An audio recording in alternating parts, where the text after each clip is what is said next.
Fluoride. Dentists say that drinking it can protect your teeth against cavities.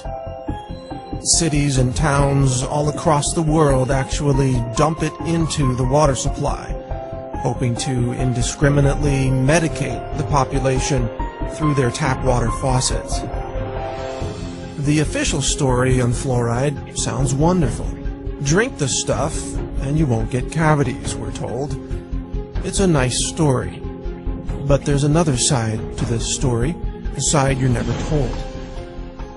And it starts with the astonishing but verifiable fact that nearly all the fluoride dripped into municipal water supplies isn't naturally occurring fluoride at all. In fact, it's actually a combination of hexafluorosilicic acid and sodium silicofluoride. These two chemicals are considered highly toxic by the EPA. They're actually classified as hazardous waste, and when packaged for transportation, they must be labeled as poison and handled by workers wearing industrial safety gear. So, what are hexafluorosilicic acid and sodium silicofluoride, and where do they come from? That's the part of this story that you probably won't believe. That is, not until you check it out for yourself.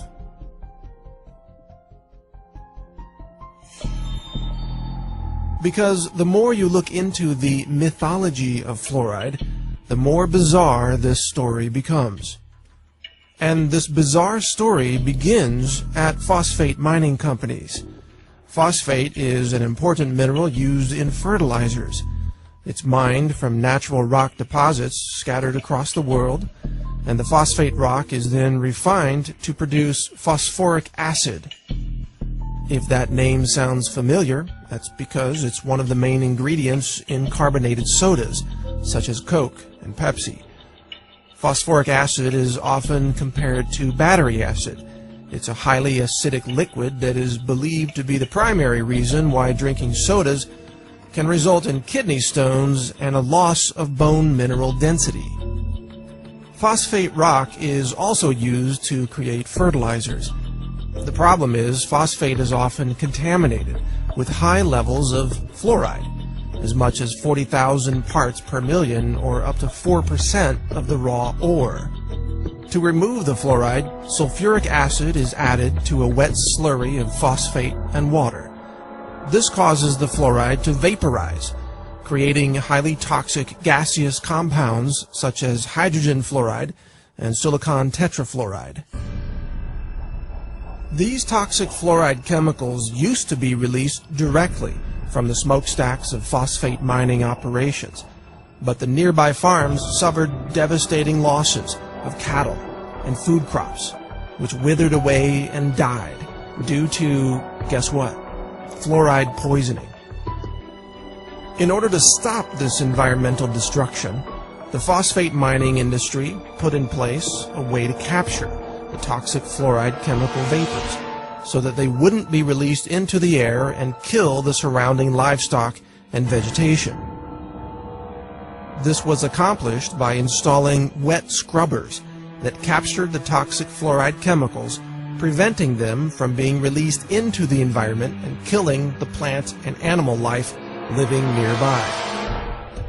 It is from these wet scrubbers that toxic fluoride chemicals are now harvested. They're collected, repackaged, shipped to your local city, and then dumped into the municipal water supply. So instead of these toxic fluoride chemicals being released by the phosphate mining smokestacks, they are instead captured and then released into the water supply of large cities, where the chemicals then contaminate the water of millions of people at a time. This is called water fluoridation.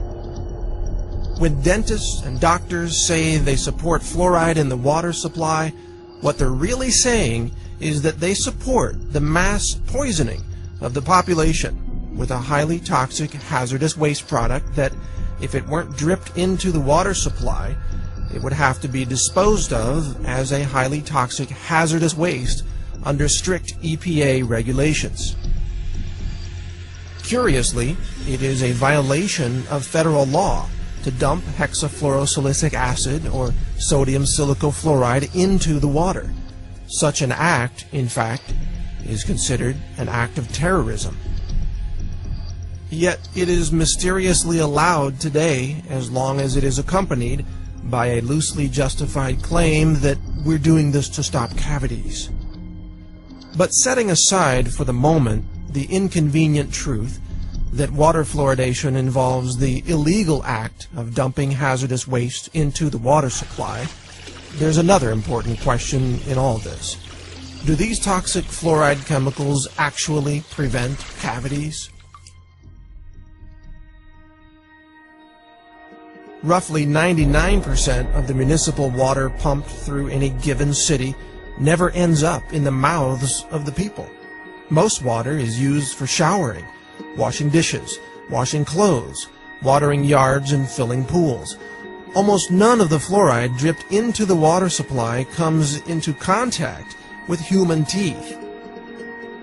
It does, however, end up downstream, where it contaminates rivers, streams, and ultimately the oceans of our world. In this way, water fluoridation policies have become a convenient loophole through which the phosphate mining industry can dump its toxic waste byproducts into the environment without adhering to any EPA regulations whatsoever. Phosphate mining companies even turn a profit by selling their hazardous waste to cities and labeling it fluoride, even though this name is scientifically inaccurate. All this raises an obvious question. If fluoride kills cows and crops and fish and is considered a hazardous waste chemical by the EPA, then how could it be healthy to ingest? And why don't doctors and dentists, even though they openly recommend fluoride, sometimes with irrational exuberance, know where fluoride really comes from? If dentists knew fluoride was derived from the chemical waste of the phosphate mining industry, would they still recommend that we consume it? The truth about fluoride is a lot like the truth about Enron or Goldman Sachs, or every other shocking revelation that nobody believed until it suddenly became obvious that we were all being fooled for so long. Fluoride is a clever scheme where a hazardous waste chemical is dumped into the environment by passing it through the bodies of people first. We, the people, have become the toxic waste dump site of the phosphate mining industry, and chances are your local dentist fully supports this entire process. Over the last several decades, an astonishing 24 studies have established a statistical link between fluoride exposure and low IQs in children. One study conducted by the Center for Endemic Disease Control in China found that each additional milligram of fluoride detected in every liter of a child's urine was associated with a 0.59-point decrease in their IQ score. Another study found that fluoride exposure slashed the number of children achieving high IQs by more than 70%. It shouldn't be surprising, of course, to learn that consuming a hazardous chemical might impair brain function. Water fluoridation, it turns out, may be the root cause of the alarming drop in academic aptitude among children in first world nations.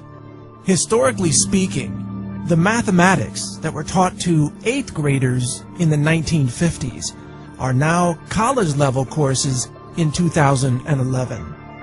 Maybe the reason why Johnny can't read or spell is because Johnny's been drinking too much fluoride. So I have 3 bits of advice for you. First, for your dental needs, always seek out a holistic dentist who understands the toxicity of fluoride and mercury. They will advise you not to drink toxic fluoride chemicals from your tap water. Secondly, don't drink unfiltered tap water. In addition to the toxic fluoride chemicals, tap water is also usually contaminated with chlorine and even dangerous elements from old water pipes. Buy a good countertop water filter from a company like Aquasana, or get a whole house filter to remove chlorine and fluoride from the water entering your home. Thirdly, help fight water fluoridation in your local city or town. If your city is like most cities, water fluoridation policies have been pushed by dentists and doctors who are technically ignorant of the origins and the composition of fluoride, and yet they seek to assert power over the composition of your local water supply. They essentially attempt to mass medicate the entire population with what can only be called a drug, a biologically active chemical that they claim can prevent a health condition. And yet, has this drug called fluoride ever received FDA approval as a drug? Have the individual members of the population been individually assessed for their need for such a drug? Have medication doses and drug interactions been considered? Has anyone even been written a prescription for this drug? The answer is no. Fluoride is an unapproved drug being used in a highly illegal mass medication scheme that provides an excuse for the real agenda of disposing of a highly toxic, hazardous waste chemical. It's time to stop fluoride. Demand an end to fluoridation in your local cities and towns. Call for those who purchase and handle fluoride to stop what they're doing. Question the safety of these toxic chemicals being dripped into the water supply. These are actions that endanger the public. They could be called acts of terrorism. And publicly shame the doctors and dentists who have taken part in this mass chemical poisoning, causing untold harm to populations all over the world. Help us stop the fluoride poisoning of our world. Learn more at naturalnews.com. Join the Facebook group No Fluoride. See more videos about fluoride at naturalnews.tv. Visit fluoridealert.org and other anti-fluoride websites that are working to end the fluoride poisoning. Together, with your help, we can end the era of fluoride in our world and protect our children from this industrial poison. Thank you for listening. This is Mike Adams, the Health Ranger, reporting for naturalnews.com and the nonprofit Consumer Wellness Center.